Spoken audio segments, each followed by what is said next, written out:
Good morning all students. देखिए आपको यहाँ पर जो है एनसीईआरटी के कुछ सर टाइप क्वेश्चन बताए जा रहे थे, तो उनमें से कुछ क्वेश्चन रह गए हैं जो इम्पोर्टेंट्स भी हैं, उनको भी बताना है।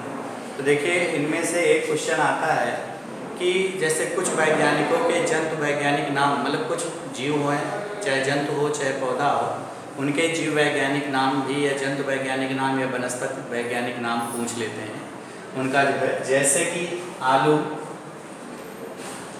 मटर, सरसों, मनुष्य,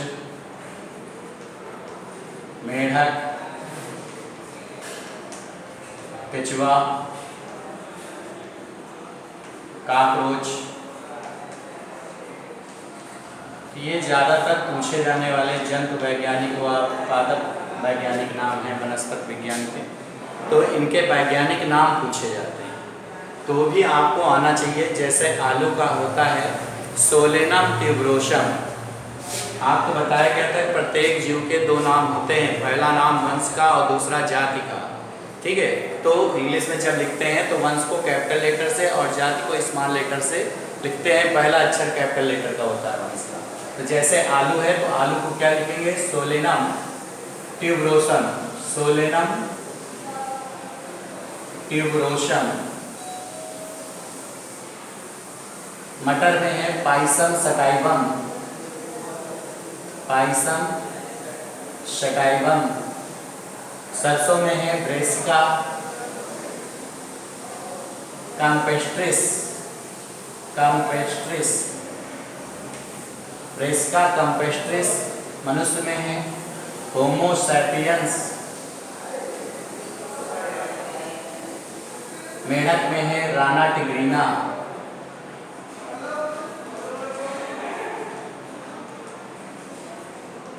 केचुआ में है पेरिटुमा पाश्चुमा।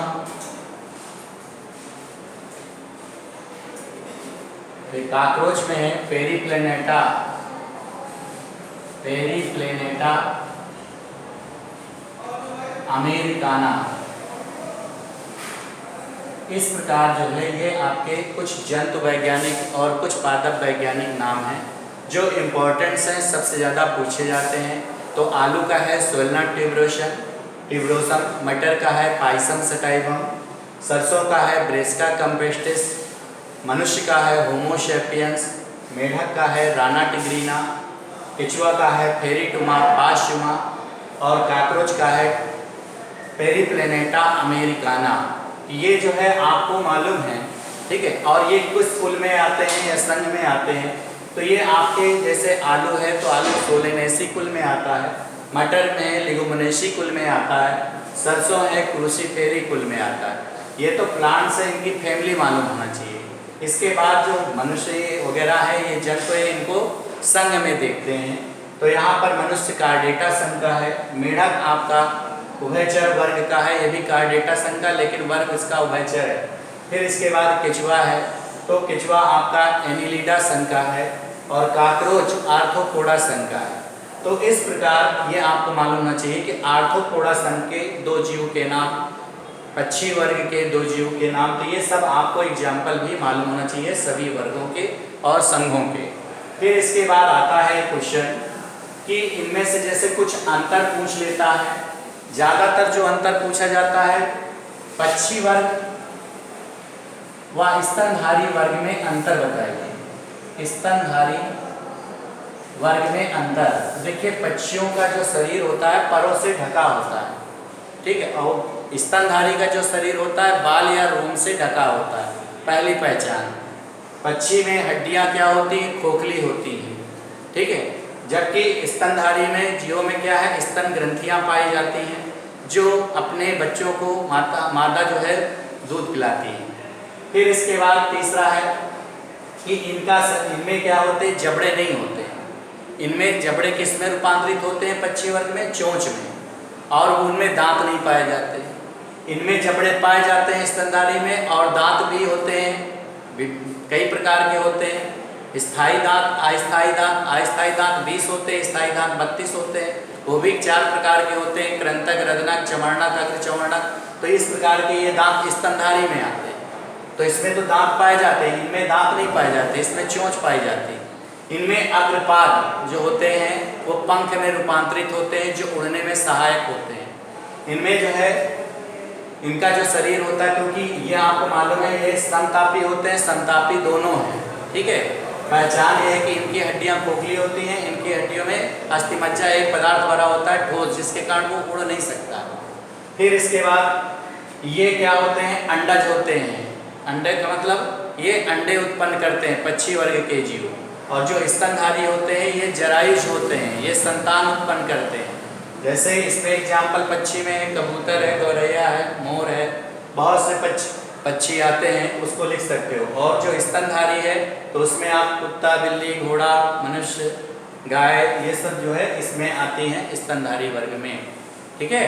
फिर इसके बाद एक वर्ग आता है उभयचर और सरीसृप वर्ग में अंतर, एम्फीबियन और रेप्टाइल्स। तो जो एम्फीबियन होते हैं ये जल और स्थल दोनों पे पाए जाते हैं, और जो सरीसृप होते हैं ये जल और स्थल दोनों में पाए जाते हैं, इसलिए इनको उभयचर कहते हैं। जो रेप्टाइल्स होते हैं ये रेंगने वाले प्राणी होते हैं, ज़्यादातर स्थलीय होते हैं और कुछ विशेष रूप से जलीय होते हैं, जैसे सर्प वगैरह, ठीक है। तो ये ज़्यादातर स्थलीय होते हैं और कुछ आपके जलीय भी होते हैं। फिर इसके बाद इनकी त्वचा चिकनी, लसलसी और अत्यंत मुलायम होती है। इनकी त्वचा क्या होती है, खुरदरी होती है, ठीक है। और इनमें क्या होते हैं उभयचर में, क्योंकि आपको मालूम है कि हृदय 2 बेस, इसमें त्रिबेसमी होता है, इसमें हृदय त्रिबेसमी होता है, 2 अलिंद और 1 निलय होता है। और इनमें जो हृदय होता है रेप्टाइल्स में, इसमें भी हृदय 3 बेसमी होता है, 2 अलिंद और 1 निलय होता है। फिर ये क्या होते हैं, अंडज होते हैं, मतलब अंडे क्या, इनमें निषेचन के लिए जल की आवश्यकता होती है, क्योंकि इसमें जो अंडे हैं वो उसमें जो है जल में निषेचित होते हैं और पहले लार्वा बनाते हैं, फिर धीरे धीरे विकसित होकर के पूर्ण जीव बनता है। जो सरीसृप होते हैं ये अंडे देते हैं, इनमें कायांतरण होता है, मतलब धीरे धीरे भ्रूण का विकसित होकर के पहले लार्वा, लार्वा से अंडा, अंडा से भ्रूण, फिर उसके बाद धीरे धीरे जीव का निर्माण हुआ और बाद में पहले टैडपोल आकार बना, फिर धीरे धीरे वो पूर्ण विकसित जीव बन गया। तो कायांतरण किस में होता है, उभयचर वर्ग में होता है, सरीसृप वर्ग में कायांतरण नहीं होता है, ठीक है। फिर इनमें आप ये भी लिख सकते हो कि ये असमतापी होते हैं और ये जो है आपके समतापी होते हैं। असमतापी का मतलब कि कभी कभी जैसे बरसात के मौसम में दिखाई देते हैं, हर टेम्परेचर पे ये नहीं होते हैं। जैसे मेढक किसी असमतापी जीव का नाम है, तो वो मेढक है, टोड है, सैलामेंडर है, एक्टियोफिस है, बहुत सारे जीव आते हैं। सैलामेंडर ऐसा जिसमें जीवन भर पूंछ पाई जाती है, ये उभयचर का ऐसा प्राणी है जिसमें पूंछ पाई जाती है जीवन भर। फिर इसके बाद जो सरीसृप का उदाहरण है, तो इसमें रेंगने वाले प्राणी हैं, जैसे कछुआ है, मगरमच्छ है, घड़ियाल है, छिपकली है, ये सब आते हैं रेप्टाइल्स में। तो ये जो जीव होते हैं, क्योंकि इनकी त्वचा खुरदरी होती है, इनके जो नाखून होते हैं, क्योंकि इनमें देखिए अग्रपाद में 4 उंगलियां होती हैं, पश्चपाद में 5-5 उंगलियां होती हैं। इनमें क्या होती है, अग्र और पश्चपाद दोनों में जो है 5-5 उंगलियां होती हैं। तो उभयचर में नाखून नहीं पाए जाते, और जो सरीसृप होते हैं इनमें नाखून पाए जाते हैं, ठीक है। फिर इसके बाद एक क्वेश्चन आता है कि संयुक्त नेत्र किस संघ के जीवों में संयुक्त नेत्र पाए जाते हैं और उनके नाम बताइए। तो आर्थ्रोपोडा एक ऐसा संघ है जो सबसे बड़ा संघ भी कहलाता है। इसमें सभी प्रकार के इंसेक्ट्स आते हैं और इनका शरीर सिर बच्छधड़ में विभाजित होता है। इनमें 3 जोड़ी टांगें पाई जाती हैं और संयुक्त नेत्र पाया जाता है। तो काकरोच, बिच्छू, केकड़ा वगैरह इनमें जो है क्या होता है कि क्वेश्चन जो पूछा गया कि इनमें किनमें संयुक्त नेत्र पाया जाता है, तो एक काकरोच है और एक घरेलू मक्खी है, बाकी सभी इंसेक्ट्स में होता है। तो ये जो है संयुक्त नेत्र इनमें पाया जाता है। और किस संघ के हैं संयुक्त नेत्र, आर्थ्रोपोडा संघ के जीव हैं। फिर इसके बाद आता है क्वेश्चन फूड पाद, सीडोपोडिया, पश्चिमाविका, सीलिया जिसे बोलते हैं, और कसाविका यानी फ्लैजिला, कसाविका, इसको सीडोपोडिया, सीलिया और इसको फ्लैजिला बोलते हैं इंग्लिश में। फूड पाद किस में पाया जाता है? अमीबा में, उभयचर में प्राणियों में है। ये सब प्रोटोजोआ है, एक कोष की जीव हैं। तो अमीबा में क्या पाया जाता है? फूड पाद। फिर पश्चिमाविका या सीलिया किसमें पाए जाते हैं? पैरामीशियम, पैरामीशियम में पश्चिमाविका या सीलिया पाए जाते हैं, सीलिया। फिर इसके बाद कसाविका किसमें पाई जाती है? यूग्लिना, यूग्लिना में कसाविका पाई जाती है। तो इस प्रकार ये जो है क्या है, ये तीनों आपके एक कोष की जीव यानी प्रोटोजोआ संघ के जीव हैं जिनमें ये संरचनाएं पाई जाती हैं। एक क्वेश्चन आता है कवक अपना भोजन क्यों नहीं बनाता है? क्योंकि उनमें पर्णहरिम नहीं पाया जाता है, जिसके कारण प्रकाश संश्लेषण की क्रिया नहीं होती और वो अपना भोजन नहीं बना पाते। इसके बाद आता है किस समुदाय के जीव ये कहलाते हैं? जैसे क्लेमाइडोमोनास हो और कुकुरमुत्ता हो। क्लेमाइडोमोनास,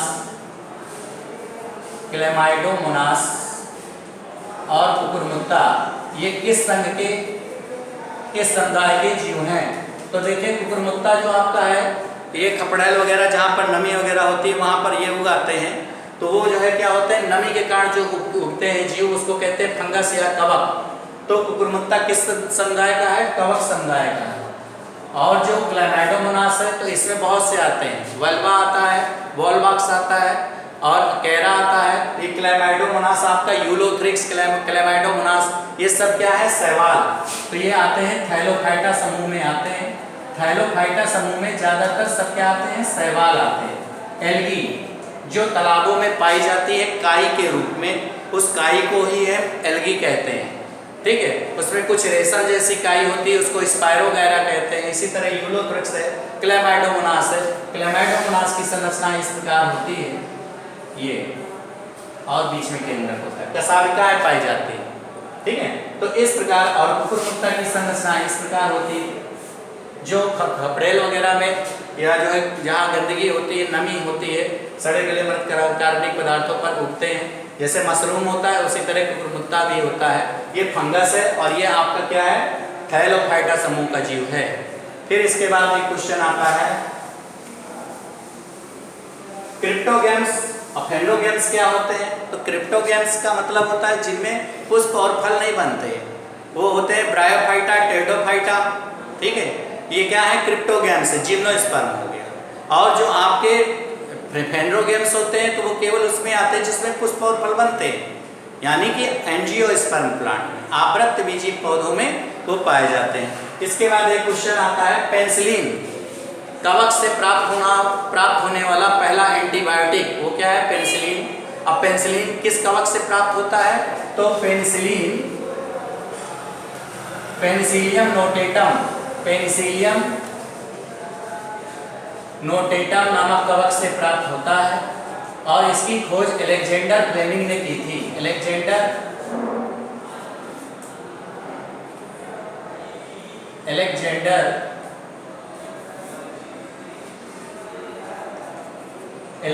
फ्लेमिंग ने खोज की थी किसकी? पेनिसिलिन की। तो ये भी एक औषधि है जो कवक से प्राप्त होती है, उस कवक का नाम पेनिसिलियम नोटेटम है। फिर इसके बाद लाइकेन क्या है? तो ये तो कल बताया था कि शैवाल और कवक के बीच की संयोजी कड़ी को लाइकेन कहते हैं। थैलस जैसी संरचना होती है, इसमें कुछ आपके ब्लू ग्रीन एल्गी भी पाए जाते हैं जो नाश्ता के बिना जो नाइट्रोजन स्थिरीकरण में या भोजन या आवास प्रदान करने में सहायता करते हैं, ठीक है बेटा। तो ये आपके सभी एनसीईआरटी क्वेश्चन हो गए। अब इसके बाद आता है आपका अगला चैप्टर, तो वो आपको नेक्स्ट डे बताया जाएगा। थैंक यू बेटा।